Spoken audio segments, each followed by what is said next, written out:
네. 이게 지금 오늘 영상하고 이렇게 또 녹화를 해서 유튜브 채널에 이제 올리신다고 해서 이 발음이 조금 부족한 이 마스크를 끼면 부족하고 한 부분들이 있어서요. 마스크를 벗고 저는 좀 강의를 해도 될까요? 예, 죄송합니다.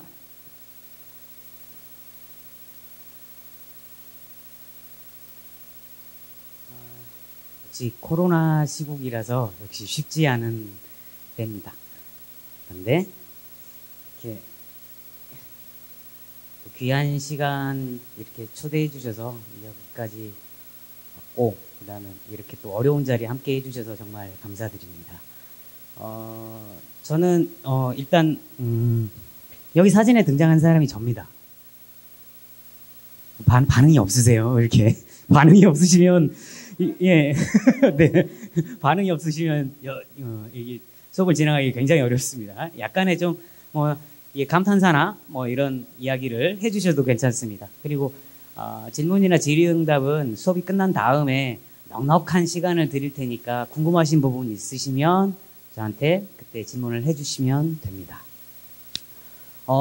일단은 말을 달리면서 화를 쏘고 있는 모습인데요.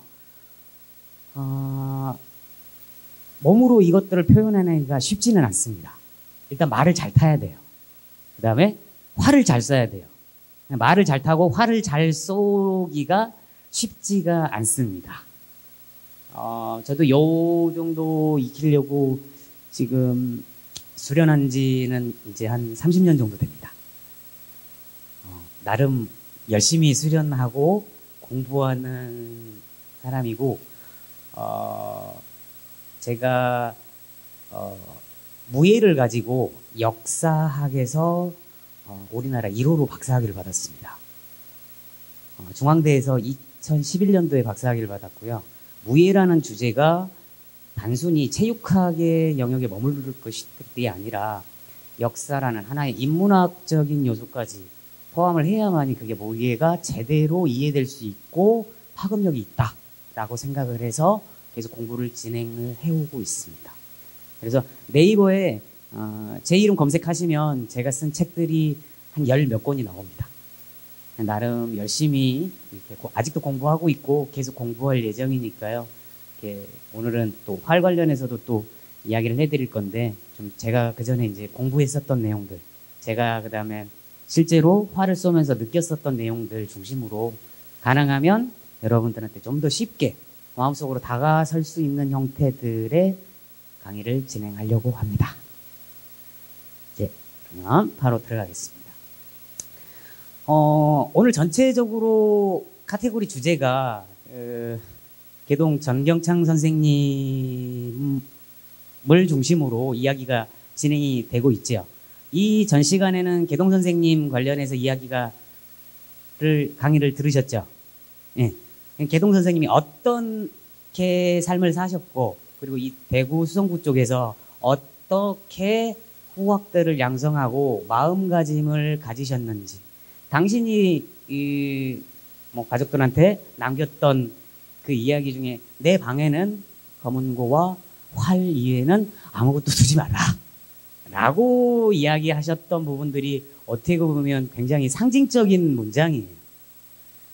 당대의, 그러니까 조선 중기의 선비라는 존재를 도대체 선비가 무엇일까? 선비 정신이란 어떤 의미일까? 라고 생각을 할 때 어떻게 보면 이 개동 전경창 선생님의 그 이야기, 검은고와 활, 굉장히 중요한 의미성이 있다라고 생각을 합니다. 그래서 실은 이 활이라든가 검은고, 악을 연주하거나 듣는 행위는 내 마음을 다스리는 행위라고 저는 생각을 합니다.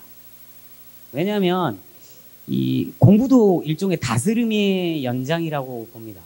왜냐하면 제가 공부를 처음 시작했을 때 저희 선생님께서 제가 이렇게 뭐 뒷송수를 빵 이렇게 맞은 것처럼 충격적인 이야기를 들은 게 뭐냐면, 공부라는 거는 네가 무엇을 모르는가를 깨우치는 게 공부다 라고 이야기를 하시더라고요. 잘 이해 안 가시죠? 일반적으로는 보통 사람들은 내가 무엇을 모르는지를 몰라요.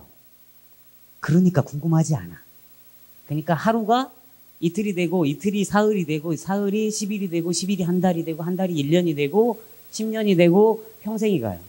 내가 궁금하지 않거든. 내가 어제 살았던 것처럼 똑같이 살면 그게 하루예요. 그런데 내가 뭔가 궁금해하고 뭔가를 찾으려고 하면 궁금해. 뭐 내가 뭔가 요리를 더 배우고 싶으면 저 맛은 어떻게 내야 할까라고 요리를 하든가 어떤 사업을 하려고 하면 내 생돈이 들어가야 하잖아요. 근데 생돈을 투자를 해서 망하면 안 될 거 아니에요. 그러면 일단은 공부를 할 거 아닙니까? 예?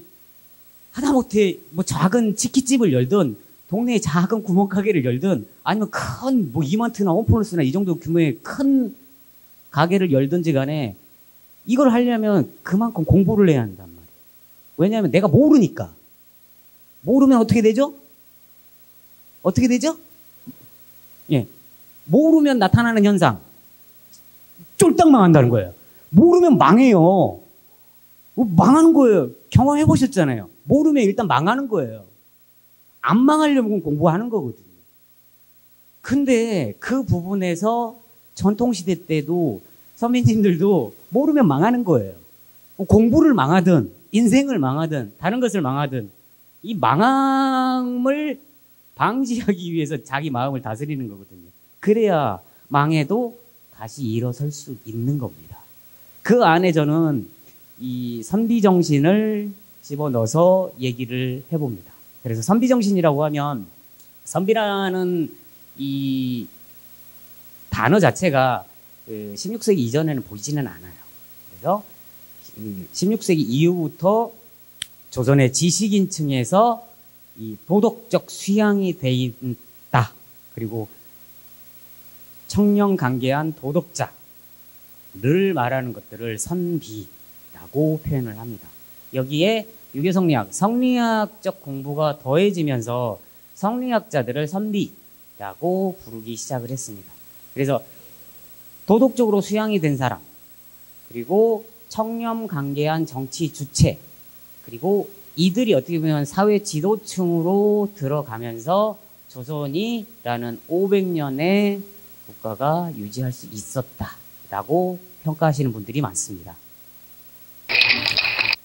그래서 보통은 우리가 선비하면 고리타분한 유학자나 뭐 당쟁, 당리, 사욕 뭐 이렇게 해서 부정적인 이미지도 상당히 많이 있습니다.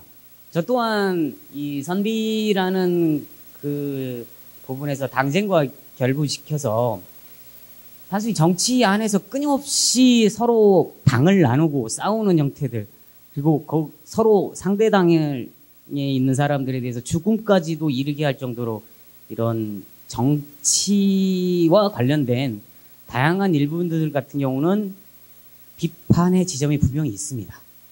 그런데 그것도 전체 비난의 대상은 될 수 없다라는 겁니다.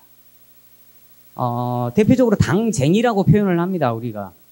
그런데 뭐 한편에서는 또 붕당이라고도 표현을 해요. 무리를 지어서 당을 나눠서 서로 다른 정치적인 의견을 소통하는 과정으로 이야기를 하는데, 이게 붕당적 기능이 충분히 있을 때도 있었지만 역시나 당쟁처럼 단순히 자기 당의 이익을 위해서만 피 터지게 싸우는 경우도 분명히 역사 속에서도 존재를 합니다.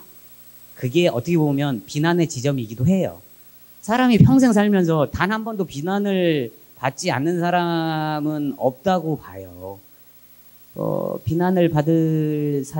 비난받지 않는 일들을 했다. 그리고 평생 그렇게 살아주셨다. 그러면 그분들은 이제 부처님이나 예수님의 반열로 가셔야죠. 어떻게 후회하지 않고 실수하지 않고 비난받지 않은 짓을 하지 않고 살 수는 없을 것 같아요. 그러기 때문에 저는 어떻게 보면 무예 속에서, 무예를 통해서, 그 다음에 검은고라는 음악을 통해서 자기를 다스리는 행위가 어떻게 보면 끊임없는 이 수련의 과정이라고 생각을 합니다. 그럼 조선시대 때 이 활의 의미를 조금 더 깊이 있게 이해를 하면 그것들과 연관지어서 당대 사회 속에서 활의 의미, 그 그리고 선비들이 왜 활쏘기 수련을 그렇게 했는지, 그리고 개동 선생님이 왜 자기 방에는 검은고와 활 위에는 아무것도 두지 마라 라고 이야기를 하셨는지를 이해하실 수 있을 겁니다. 그러면 활의 의무를 가장 쉽게 이해하시려면 조선시대 묵과시험을 일을 하시면은 가장 쉽게 접근을 하실 수가 있습니다. 고려시대하고 조선시대 이 사이 이렇게 왕조가 바뀌었죠? 왕조가 바뀌었는데 가장 큰 차이점이 뭘까요? 이게 제도상으로 가장 큰 차이점은 묵과시험의 존재 여부였습니다. 예를 들면 고려시대 때는 고려시대 때도 그 과거시험은 존재를 했어요. 그런데 문과시험만 존재를 했습니다. 묵과시험은 존재를 하지 않았어요. 왜 그러냐면 뭐 두경승이나 경대승이나 등등등등등 무인들 출신들 같은 경우는 실제로 전투적 능력이 뛰어나면 천민일지라도 상장군까지도 올라갈 수 있는 어떻게 보면 자유로운 사회가 고려시대였습니다. 특히나 무인 같은 경우는. 그런데 조선 같은 경우는 문반과 무반으로 나눠져서 양반이랍니다. 양반 사회라고 표현을 하죠. 조선을. 문반과 무반입니다. 이 무반을 뽑기 위해서 묵과시험을 만들어낸 국가가 조선입니다. 아주 독특해요. 고려시대 때는 없었던 묵과라는 새로운 시험 과목을 만들어내서 그것을 통해서 군사들을 통제하는 무인 관료들을 배출을 해냈다는 겁니다. 그런데 거기에서 어떤 시험 내용이 있느냐? 내용에 실은 다음 페이지에 이야기 드릴 건데 활쏘기가 핵심 과목입니다. 묵과시험은 보통 식년시라고 표현을 해요. 식년시라고 해서 3년에 한 번씩 이렇게 돌아가면서 시험을 보게 되는 게 일반적인 묵과시험입니다. 그게 정기시험이죠. 그런데 일반적인 그런 시험 이외에도 특별한 시험들이 되게 많아요. 뭐 정광시나 뭐 별시, 알성시, 정시 등등등등 특별 시험이 굉장히 많습니다. 예를 들면 이런 거예요.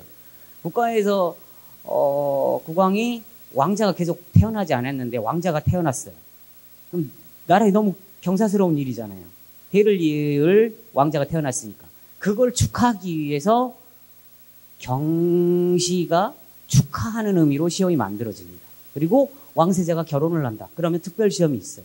그리고 국왕이 나이가 뭐 50이 넘었다, 60이 넘었다 했을 때 축하하는 시험을 굉장히 많이 넣습니다.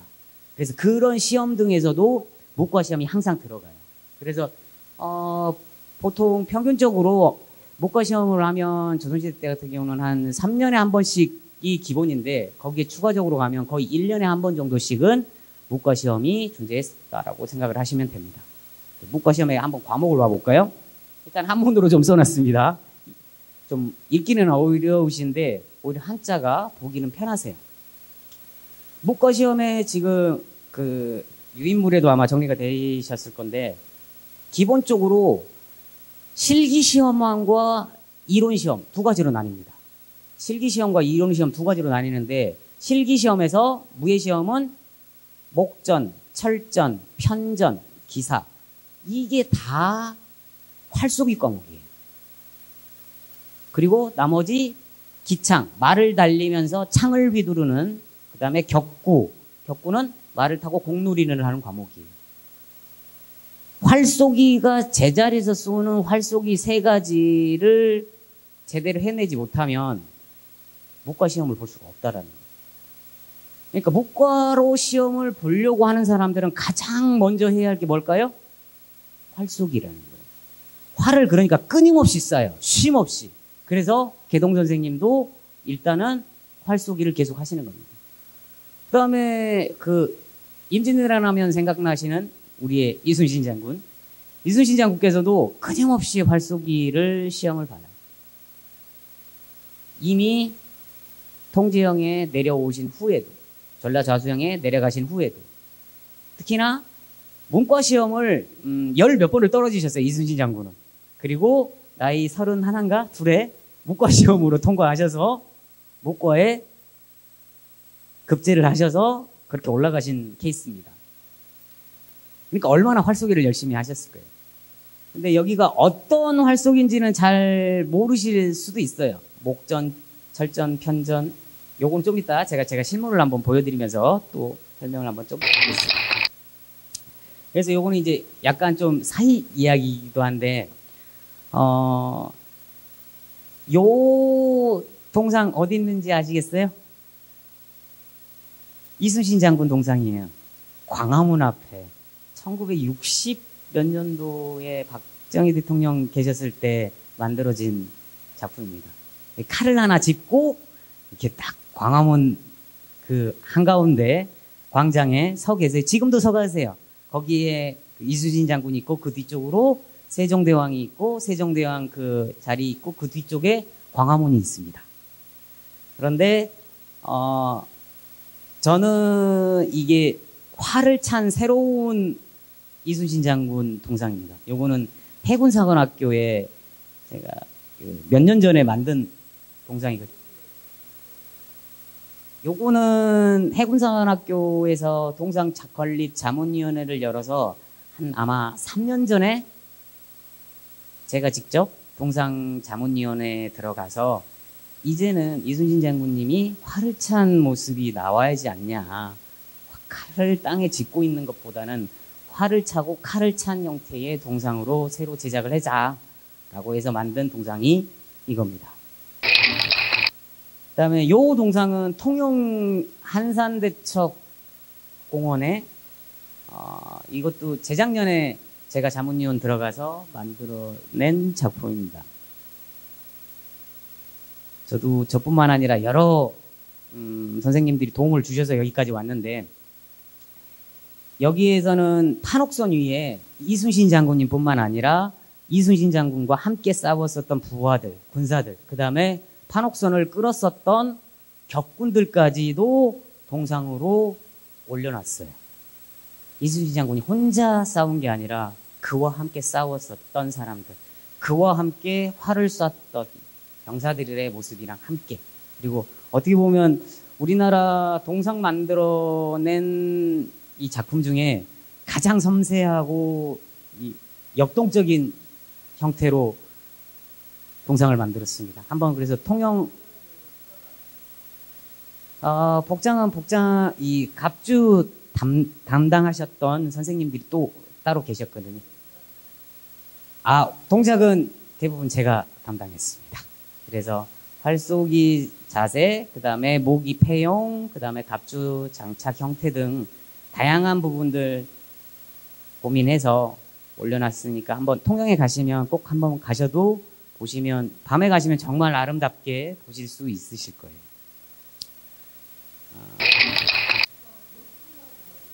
네.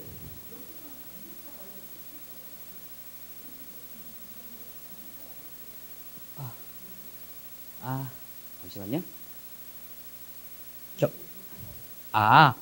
요 구자도 격구할 때 구자로 함께 씁니다.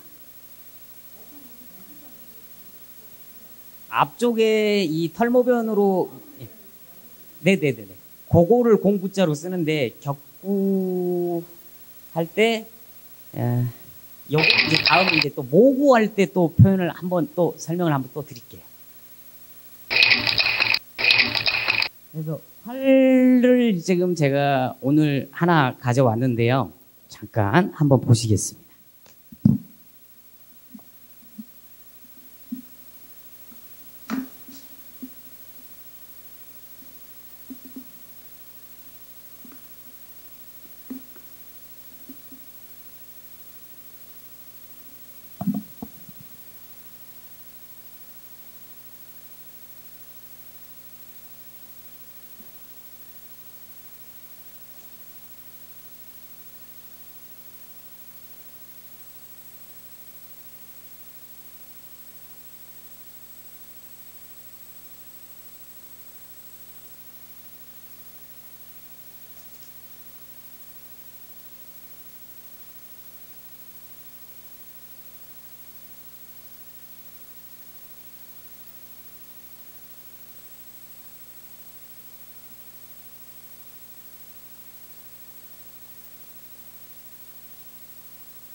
이런 형태로 조선시대 때는 군사들이 됐던 장수들이 됐던 활을 차게 돼 있습니다. 그래서 사국에서도 요즘 많이 좋아지기는 했었는데 한동안 이런 모습들이 그전에는 안 나왔었어요.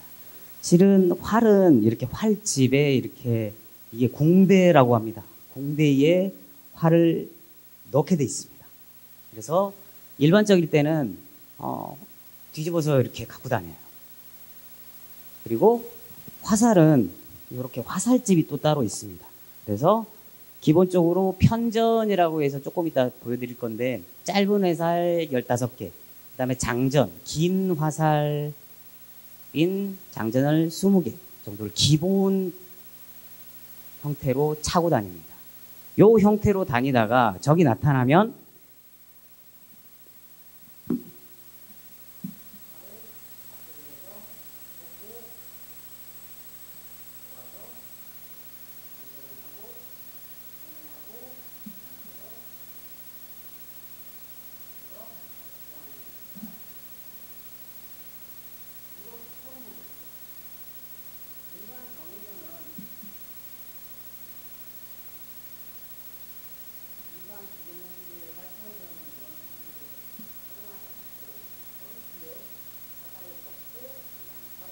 다니는 형태로 진행되는 게 일반적이에요. 그런데 조선시대 때 같은 경우는 조금 이따 다시 또 사진을 또 보여드릴 건데 이렇게 공대와 시복 이걸 두 개를 함께 붙여서 동계라는 이름을 씁니다. 그래서 동계 일습이라는 이름을 쓰는데요. 이 활 쏠 때 그런 이야기들이 몇 가지가 존재를 해요. 예, 질문은 조금 이따 끝나고 한번 좀 드리겠습니다. 함께 모아서. 일반적으로 이 활쏘기 관련해 가지고 현재 활터에서도 가장 많이 이야기되는 부분이 있습니다. 그거를 집공 8원칙이라고 표현을 해요. 네, 어떤 내용이냐? 그래서 처음에 안전을 위해서 지형을 살피고 바람을 살피는 화살이 어디로 날아갈 걸 미리 짐작을 해야 하니까요. 그래서 선찰 지형, 후건 통세, 그리고 화살을 잡은 후에 호흡을 가다듬고 몸의 자세를 바로 세우는 형태들. 그게 흉어복실, 비정비팔입니다. 그래서 숨을 위쪽으로 들어오시는 것들이 아니라 배 쪽으로 복식호흡처럼 밑으로 낮게 내리고 비정비팔. 정자도 아니고 팔자도 아닌 발 디딤의 문제. 발을 어떻게 디딜 건가를 설명하는 내용입니다. 그리고 전추태산, 후악, 호미. 앞손은 태산을 밀듯이. 그리고 뒷손은 호랑이 꼬리를 잡아당기듯이 하는 겁니다.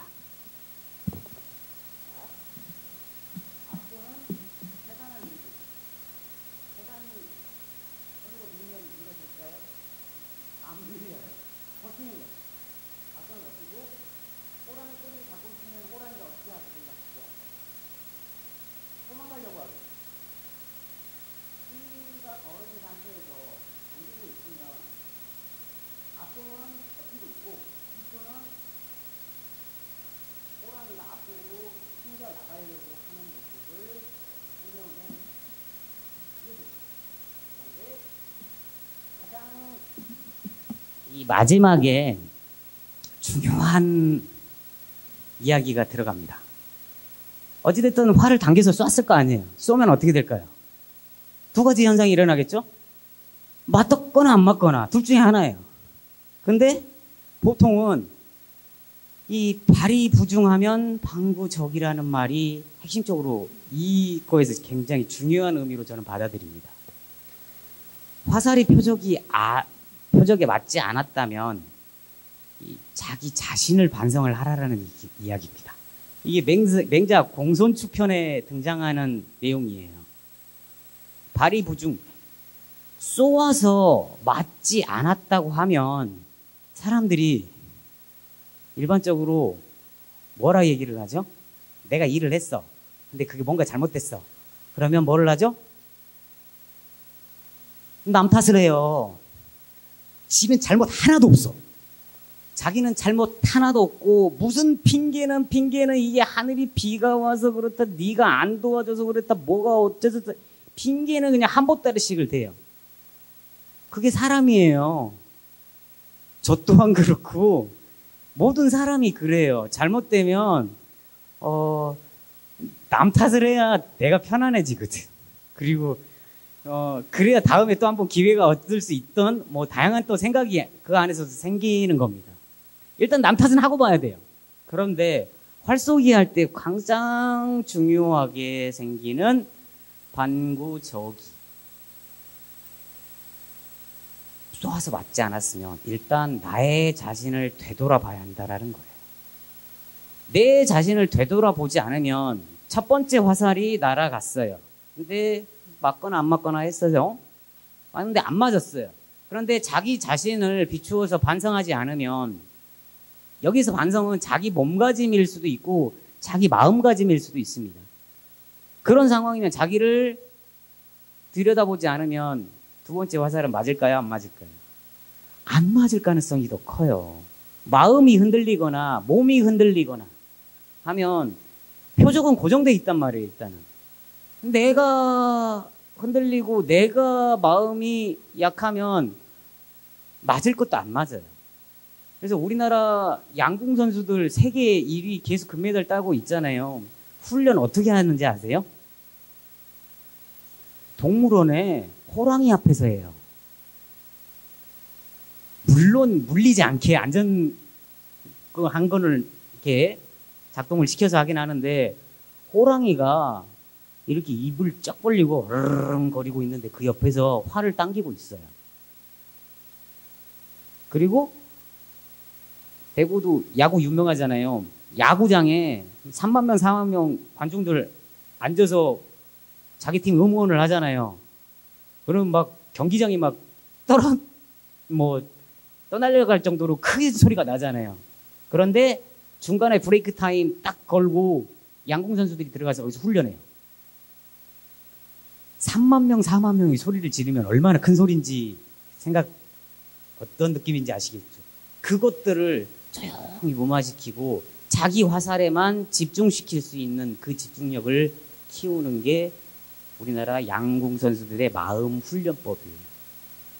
자기를 계속 가다듬고 풀어내고 하는 게 우리나라 양궁 선수들이 금메달을 딸 수 있는 가장 좋은 훈련법이었다는 겁니다. 그래서 우리나라는 독특하게 국가대표 선발전에 뽑히는 게 금메달 따는 것보다 더 어렵대요. 우리나라는. 외국에서는 이게 국가대표 선발전에 뽑혀서 대회 나가서 이제 금메달을 따느냐 이거를 논하는 것들이 아니라, 우리나라는 양궁 선수들이 그 자기들 대회에서 국가대표 선발전에 뽑히는 것 자체가 어떻게 보면 금메달을, 올림픽 가서 금메달 따는 것보다 더 힘든 과정으로 생각을 할 정도예요. 왜냐하면 그 많은 사람들이 그렇게 자기 화살의 마음을 빼앗기지 않기 위해서 끊임없이 되돌아보는 훈련을 진행을 하니까요. 근데 여기서 조금 이제 한 걸음 또 더 나간다면, 화살이 표적에 맞지 않던 맞던 자기를 일단 한번 들여다보는 것도 상당히 의미가 있는 것 같아요. 꼭 쏘아서 맞지 않았다고 해서 들여다볼 것들이 아니라, 뭐 황소 뒷걸음질 치다가 개구리 잡을 수도 있거든요. 그냥 우연히 하다가 잘 될 수도 있어요. 사람이 운이 좋으면.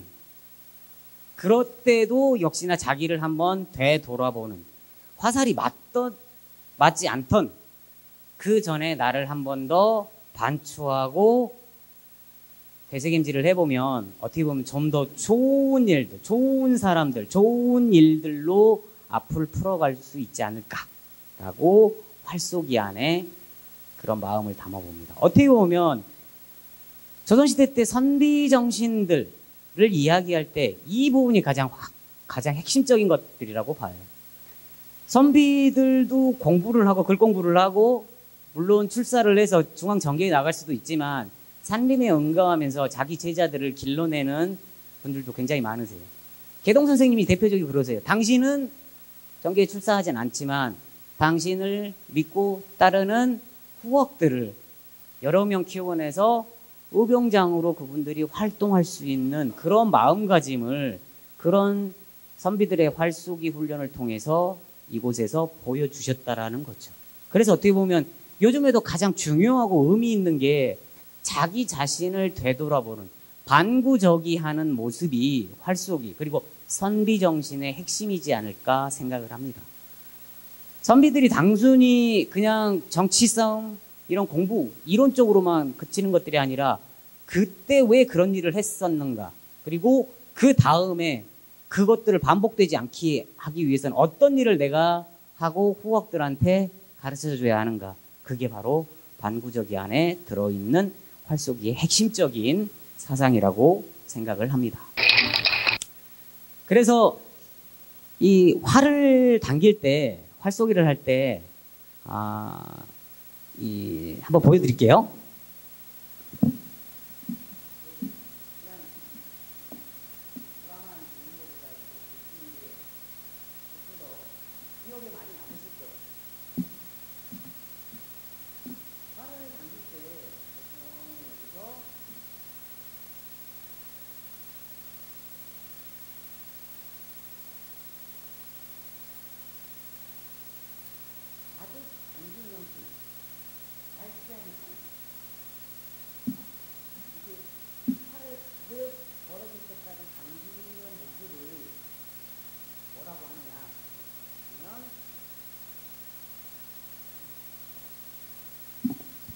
이런 모습을 만작이라고 표현을 해요.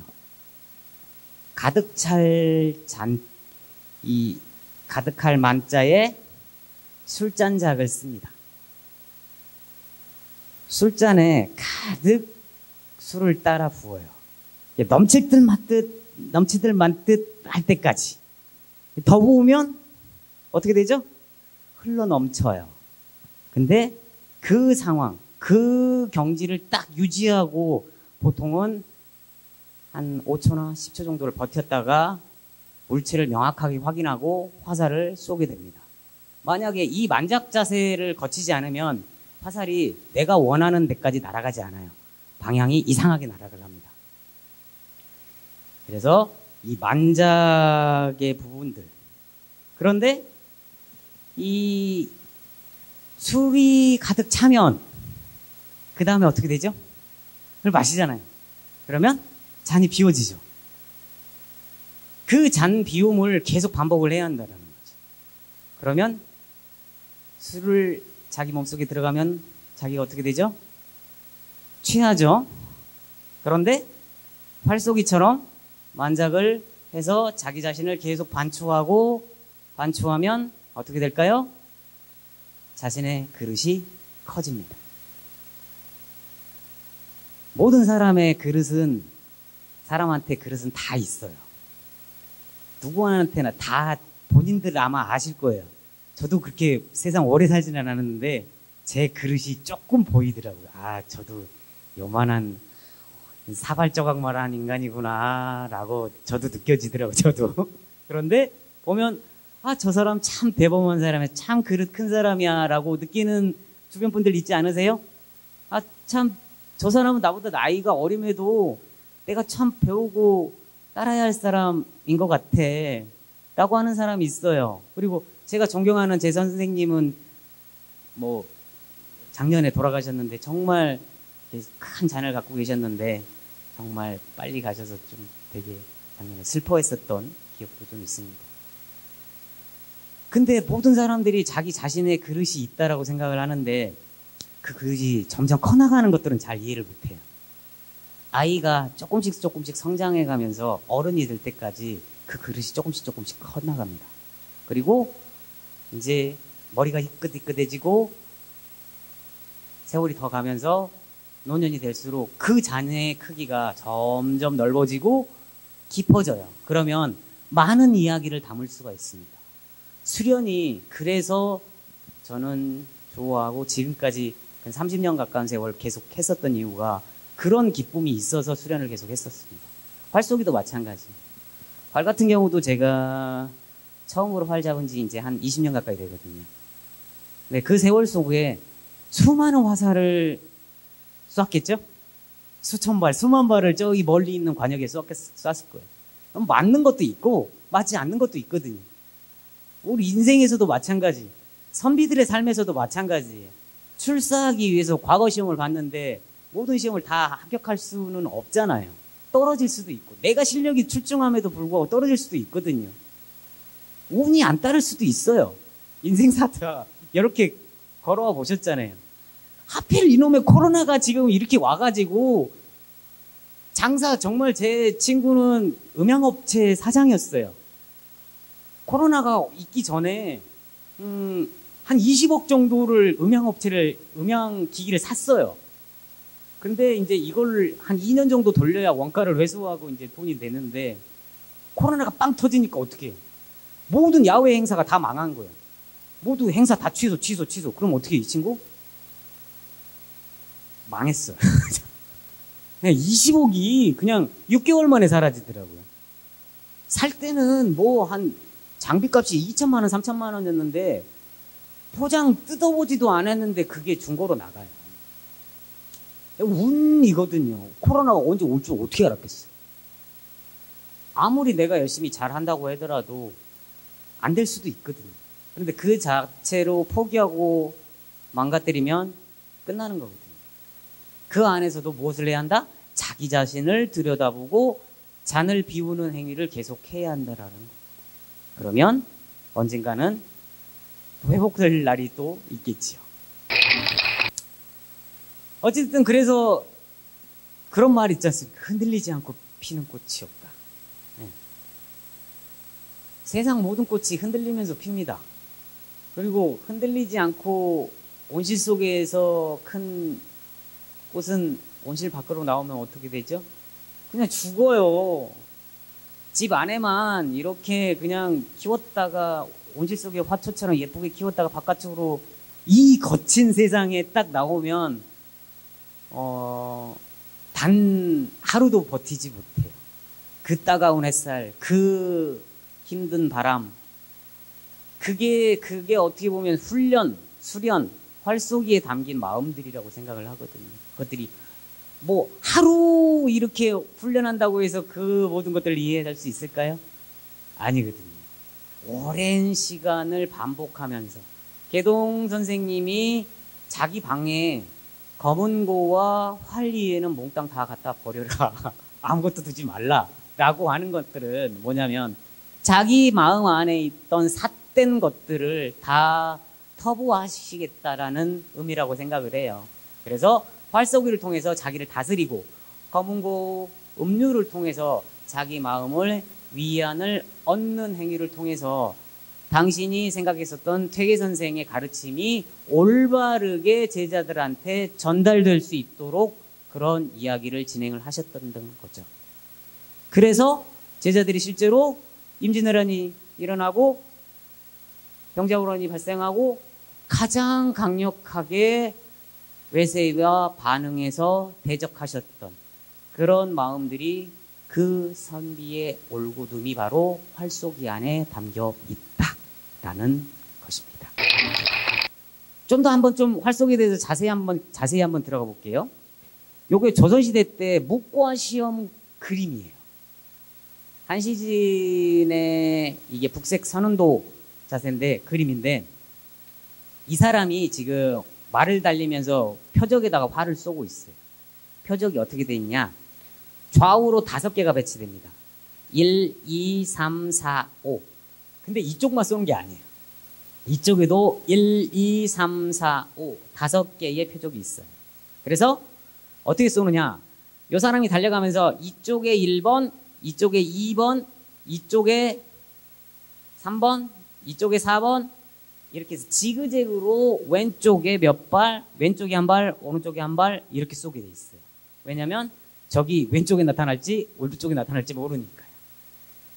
그리고 이 손잡이가 왼손잡이가 있을 수도 있고 오른손잡이가 있을 수도 있겠죠. 그래서 양쪽에 배치해서 안정적으로 시험을 볼 수 있게 배치했었던 그림입니다.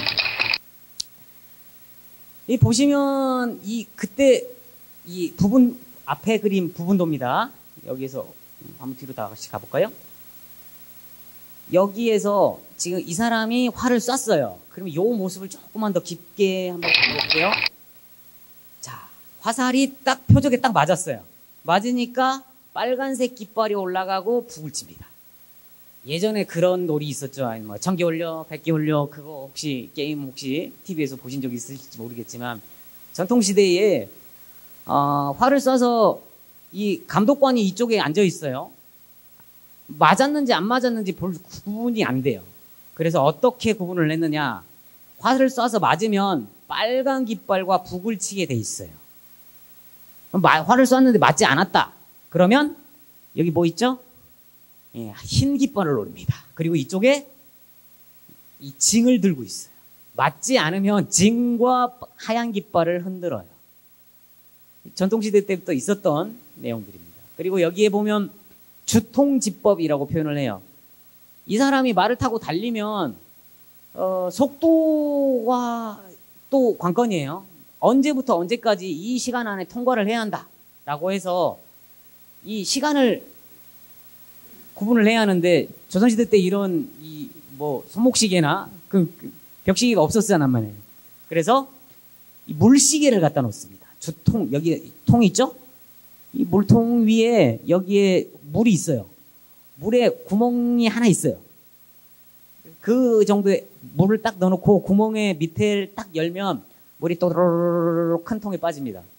그래서 그 통에 물이 다 사라질 때까지 그 안에 통과를 해야 돼요. 조선시대 때도 시험 응시 제한 시간이 분명히 있어요.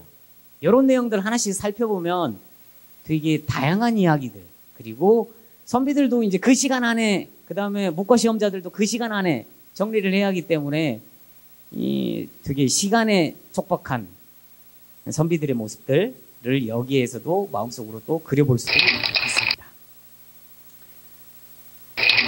자, 지금 이게 장비를 폐용하고 있는데 원래는 지금 이렇게 활과 화살, 동계를 폐용을 하고 그 옆에 오늘은 칼은 가져오지 않았어요. 다음 시간에 칼은 한번 또 환도를 보여드릴게요. 환도를 이렇게 함께 폐용을 해요. 그래서 저기 가까운 거리에 도달하기 전까지는 활을 쏘고 적에게 활을 겨냥해서 활을 쏩니다. 그리고 적이 일정 기간 거리 안으로 들어오면 칼을 뽑아서 대적을 하는 게 기본적인 형태의 틀입니다. 네네.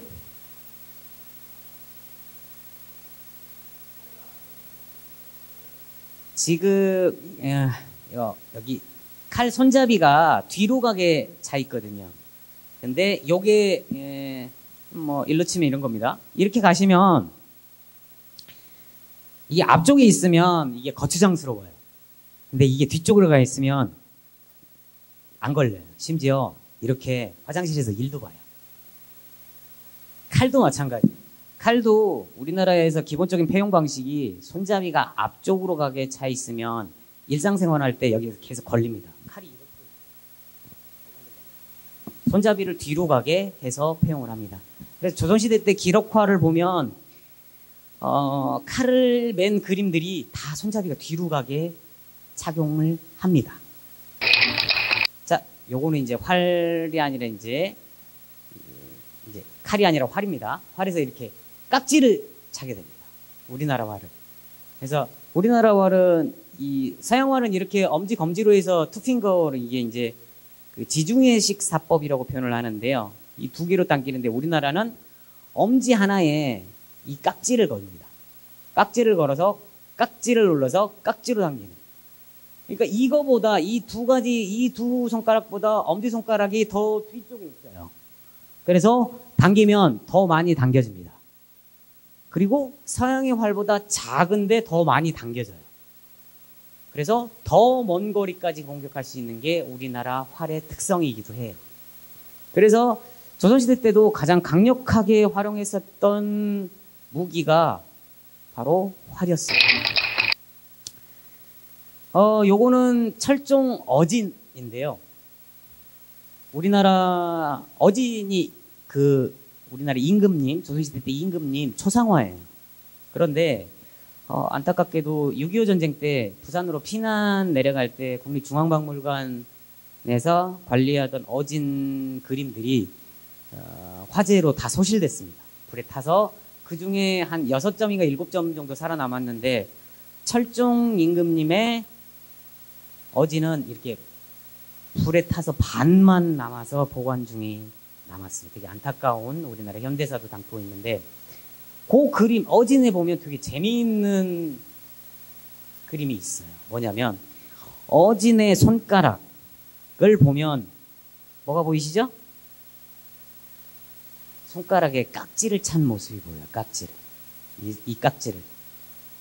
그래서 조선시대 때 기록화를 보면 정말 세밀하게 봐야 돼요. 그냥 불에 탄 임금님의 초상화야 라고 가면 아무것도 이해할 수가 없거든요. 이 그림 안에 실은 제가 하루 종일 이야기할 내용들이 다 들어가 있기는 해요. 논문이 서너 편이 들어가 있을 정도로 다양한 이야기가 있어요. 대표적으로 여기 임금님 옆에 놓여진 이 칼 환도에 관해서도 장장 몇 시간에 걸쳐서 이야기를 할 수 있는 내용들이 들어가 있어요. 여기 그림에 들어가 있는 이 환도의 재질, 이게 데모갑이거든요. 바다거북이 등껍질. 바다거북이 등껍질로 만든 건데, 등등등등 이야기, 그 다음에 여기 용보의 문제들, 그 다음 머리 쓰고 있는 관, 모자, 등등등, 그 다음에 바닥에 이 화영각 무늬들, 등등등등 살펴볼 것들이 많아요. 그래서 박물관에 가시면 그냥 옆에만 슥 지나가지 마시고, 하나만, 마음에 드는 거 하나만 보고, 1시간씩 보셔도 괜찮아요. 그래서 외국에 루브르가 됐던 좋은 박물관들, 미술관이나 박물관들 가시면 실은 작품 하나를 3박 4일 동안 보는 친구들도 있어요.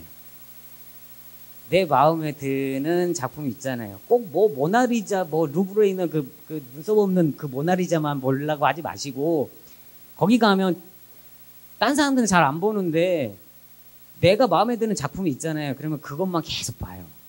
심지어 옆에 이렇게 자기가 혼자 이렇게 벽에 쪼그려 앉아가지고 하루 종일 보고 그 다음날 또 그걸 보러 가요. 그리고 그 다음날 또 보러 가요. 그게 영감을 얻기 위한 행위거든요. 그 작품 하나를 만들기 위해서 그 예술가가 얼마나 많은 고민을 하고 갈등을 하고 그런 작품으로 만들었을까를 생각을 해보는 거예요. 그냥 줄 서서 그냥 자 다음 작품은 이겁니다 하고 또 지나가고 줄줄줄 다음 사람 또 오니까 이거 보고 쭉 해서 무슨 이게 쭉 지나가는 코스로 볼 것들이 아니라 정말 이제는 내가 보고 싶은 작품 하나 거기서 제대로 볼 수 있으면 거기다가 방점을 두고 다니시고 오랫동안 사유하시는, 고민하시는, 그게 바로 반구적이에요. 자기가 자기를 들여다볼 때 그 안에 투영시켜서 볼 수 있다라는 거예요. 그래서 활쏘기 안에도 그런 마음들, 그림 안에도 그런 것들이 들어가 있다는 거 한 번씩 더 생각해 보시면 도움이 되실 겁니다. 선생님 이제 조금 더 얼마나 좀 더 하면 될까요? 한 10분, 20분 정도요? 한 10분 정도요? 네, 알겠습니다. 조금 빨리 한번 가겠습니다. 조선시대 때 활용했었던 관역입니다. 이 돼지 시우라고 하는데 돼지 얼굴에 이런 화살을 통 쏘면 박히는 게 아니라 통 떨어져 나온 형태입니다. 다음에 혹시 시간이 또 다음에 되시면 또 좋은 좀 더 섬세한 설명을 좀 한번 또 해드릴게요.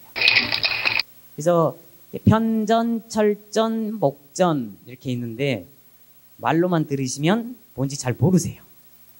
그래서 직접 보여드릴게요.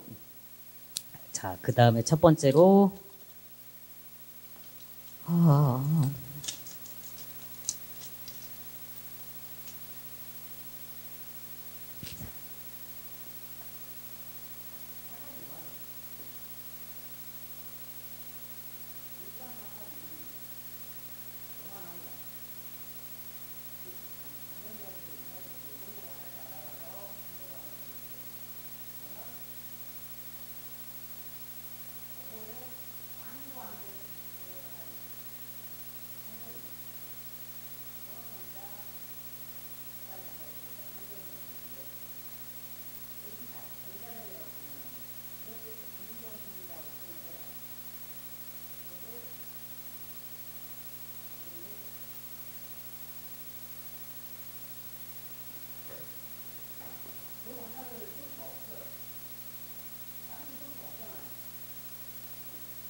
화살이 날라오면 이 장전은 긴 화살은 날아오는 게 보여요. 그런데 편전은 보이지가 않아요. 그리고 화살은 날라오면 떨어져서 상대방한테 날라오면 주워서 다시 쏩니다. 네 거 내 거가 없어요. 화살은 쏘면 한계가 있으니까 적의 화살도 주워서 쏩니다. 그런데 편전은 쏘는 방법을 모르면 쏠 수가 없어요. 그리고 가장 중요한 어디였어? 네. 이 통화가 없으면 쏠 수가 없어요. 그래서 조선시대 때 가장 중요한 군사 기밀로 여겨졌었던 게 이 편전과 통화를 활용한 조선식 편전 쏘기 기법이었습니다. 이 17세기, 18세기까지도 조선을 대표하는 무기로 나온 게 이 편전입니다. 그 영화 최종병기 활 혹시 보셨나요? 네. 거기에서도 마지막에 청나라 병사들 발목 관통할 때 중간에 화살 부러진 거 계속 날카롭게 만들고 이 통이 비어있는 통화를 만들어서 상대방을 겨냥해서 발사했었던 장면이 나와요. 그래서 조선을 대표한 무기가 이 편전입니다. 또 그다음에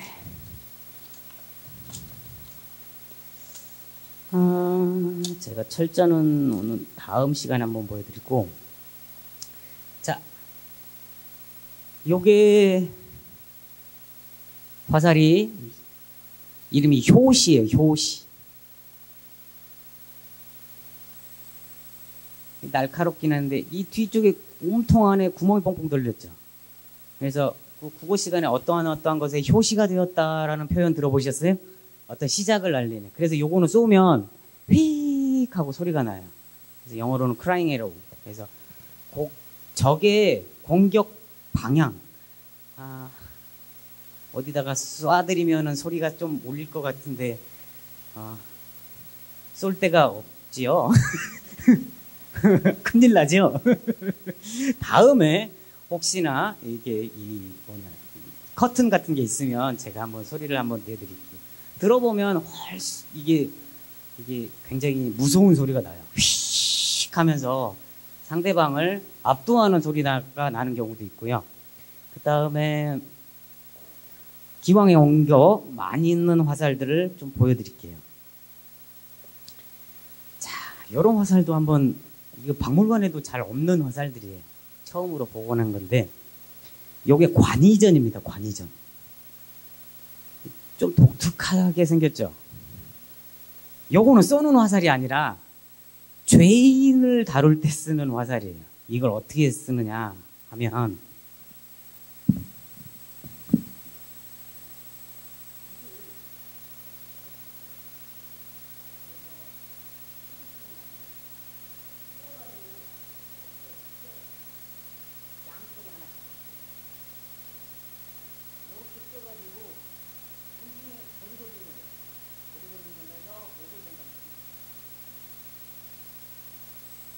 반역을 하던 간첩이든 이 역적질을 하면 잡아가지고 관이전으로 뚫고 그 형태를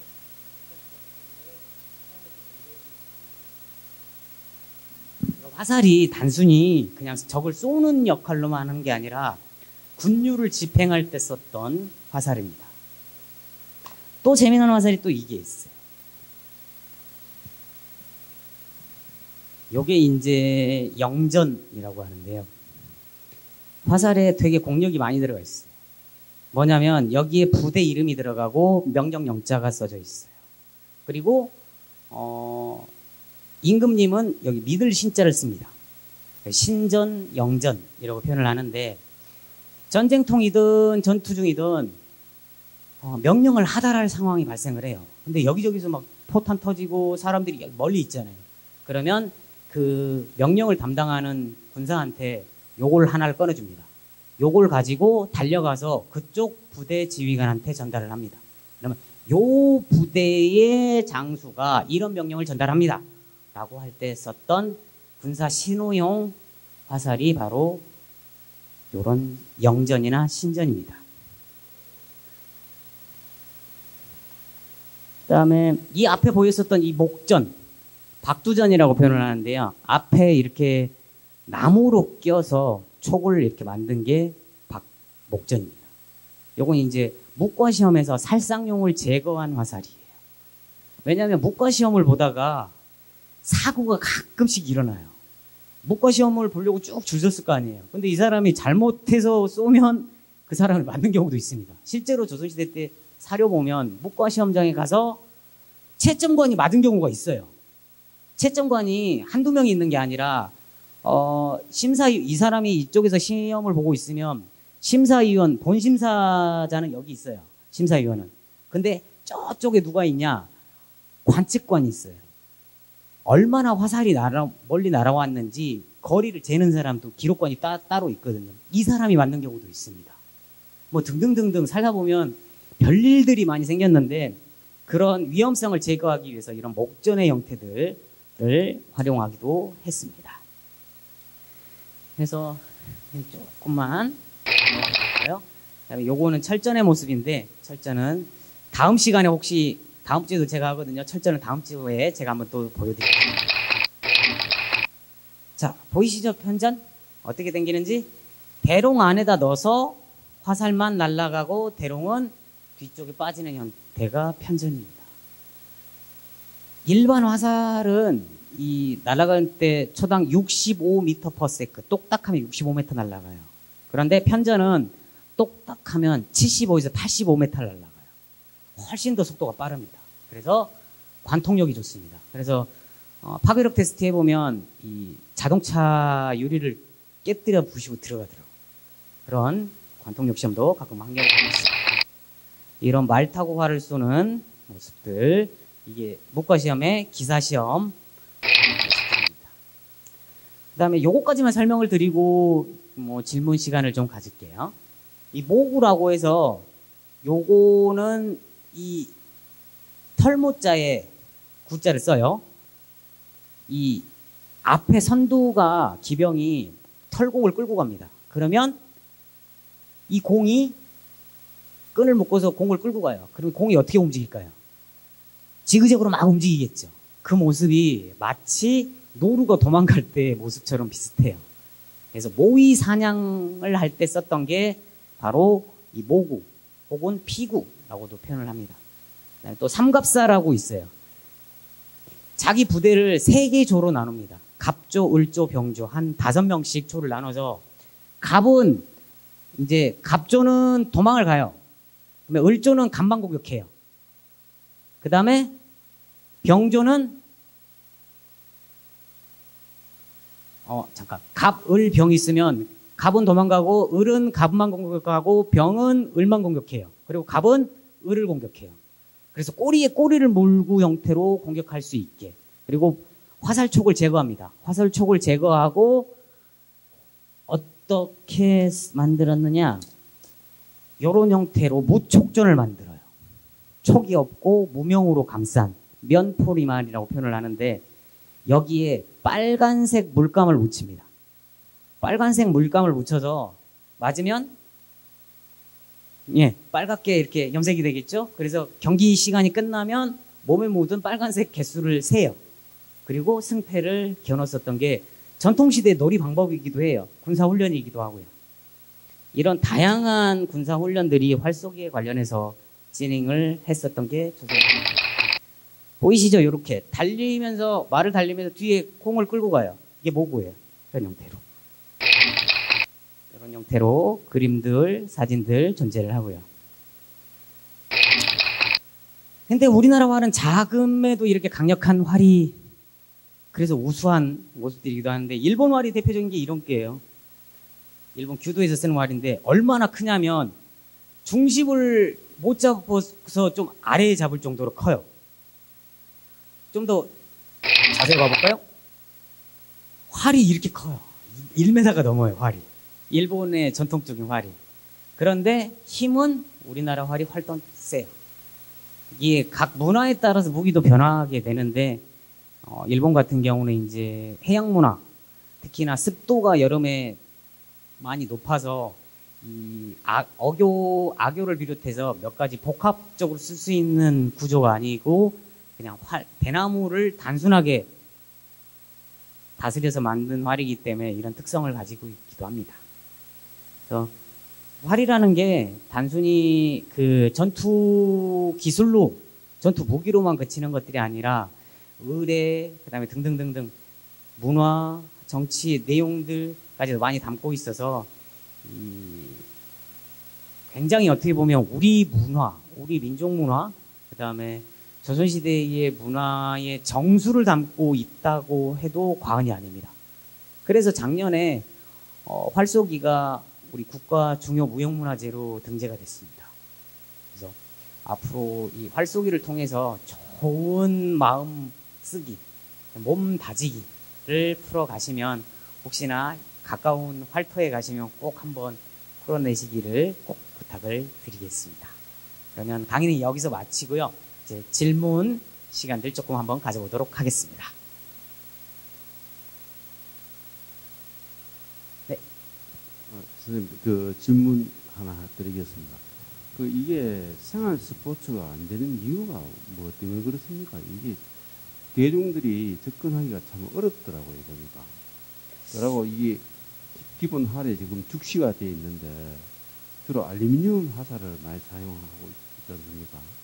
그리고 우리도 이 일반 그 계량 활에 알루미늄 화살을 갖다가 쓸 수가 있는 건지. 일단은 국궁의 대중화 방안은 계속 논의 중에 있습니다. 되게 안타까운 일이기도 한데, 아마 대구에도 정이 있어요. 아마 두 개 정도인가 있는 걸로 알고 있어요. 각 구마다 거의, 예, 돼 있는데, 안타깝게도 국궁을 주로 하시는 분들이 연배가 굉장히 많으신 어르신 분들이 주로 많이 하세요. 그러면서 이게 조직적으로 딱 145m만 딱 고정적으로 쏘게 돼 있거든요. 그게 대한궁도협회 기본 규칙이에요. 근데 저 같은 경우는 계속 지금 주장하는 게 뭐냐면 145m만 한 장 짓지 마라. 저기 145m만 멍하니 있는 것도 아니고 100m도 쏠 수도 있는 거고 50m도 쏠 수 있는 거고 좀 더 나가서 우리나라 그 뭐 크레이사 가잖아요. 휙 날리면 팍 쏠 수 있게 그렇게 이동하는 뭐 멧돼지가 놔두고 멧돼지를 이렇게 도로를 이용해서 좀 이동하면 쏘는 이런 형태 다양한 좀 관역을 이용해서 좀 젊은이들이 좀 이렇게 레저 스포츠처럼 응용할 수 있게 했으면 좋겠다라는 의견을 자꾸 내기는 하는데요. 다 씹힙니다. 거기 계시는 분들이 우리는 145m만 무조건 쏴야 돼. 우리가 그게 국궁이야. 라고 하시는 분들. 심지어 제가 이제 어떤 제안도 하냐면 우리나라 산업 구조상에서 기본적으로 1차, 2차, 3차, 4차 지나갈 때 순서대로 가는 게 있습니다. 그 중에서 골프라는 스포츠가 있어요. 골프 다음에 승마가 있고 승마 다음에 아마 3만 달러, 4만 달러 가면 요트로 갑니다. 외국의 여가 생활 단계에서. 그래서 우리나라로 지금 요트 문화권까지 오긴 왔어요. 그런데 골프장이 일본에서 망하기 시작했어요.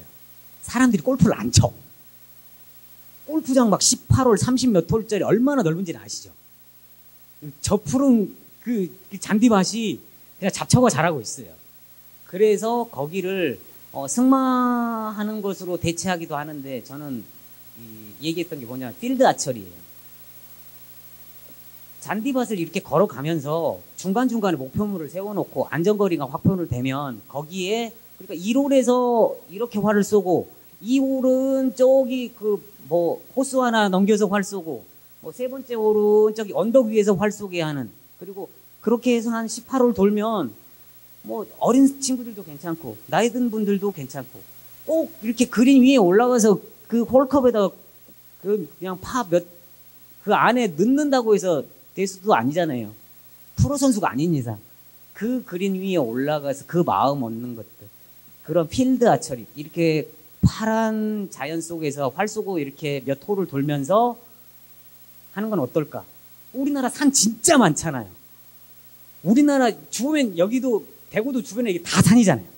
여기 밖에만 나가도 그 안에 조그만 필드 아처리장을 만들어 놓으면 아이들도 함께 가서 활 쏘고 얼마나 애들 활 쏘기 좋아해요. 정말 요만한 조그만 장난감 활 가지도 이렇게 놀기도 하는데 우리나라 국궁 대한궁도협회가 실은 그렇게 저는 변했으면 좋겠어요. 발전적으로 많은 사람들이 유입해서 그 안에서 재미를 만들고 그렇게 어르신들만 쏘는 게 아니라 아이들, 그 다음에 여성분, 그 다음에 장애인분들도 쏠 수 있는 그런 다양한 욕구를 담아줄 수 있는 공간으로 거듭났으면 좋겠어요. 왜냐면 되게 아깝거든요. 145m를 기본 규격으로 두니까 145m를 안전반경까지 하면 근 200m, 그러니까 보통 2,000평에서 3,000평을 궁도협회에서 써요.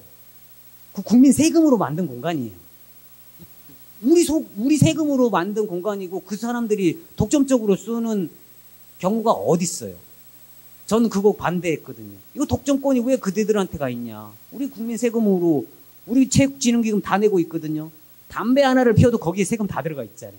버스를 타도 뭘 해도 다 세금 다 들어갔어요. 재산세, 뭐 가꾼세, 뭐 쉼없이 떼어내잖아요. 근데 그 사람들이 2,000평, 3,000평 이 도심 한가운데 파란 잔디밭 위에서 그것도 가면 어르신들만 한 10분 가서 통통 활 쏘고 계세요. 얼마나 아까워요. 우리 애들은 정말 아파트 조그마한 그 놀이터에서도 제대로 흙도 못 만지고 자연 속에서 못 다니는데 아이들이 그렇게 그 공간에서 놀 수 있는 그런 환경을 좀 구축을 하면 어떨까라고 끊임없이 제안을 하고 있습니다. 문체부 회의 들어갈 때도 제발 이 부분은 개방해서 안정적으로 사용할 수 있게 도시 시민들한테 풀어줄 수 있게 하자. 전국에 이런 활터가 130군데예요. 130군데. 정말 좋은 공간이거든요. 도심에서. 가시면 어디 공간에 가도 사정은 다 있어요.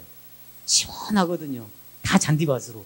200m 정도가 잔디밭인데 얼마나 눈이 편해져요. 어찌됐든 될 때까지 저는 한번 또 계속 얘기를 해보려고 합니다.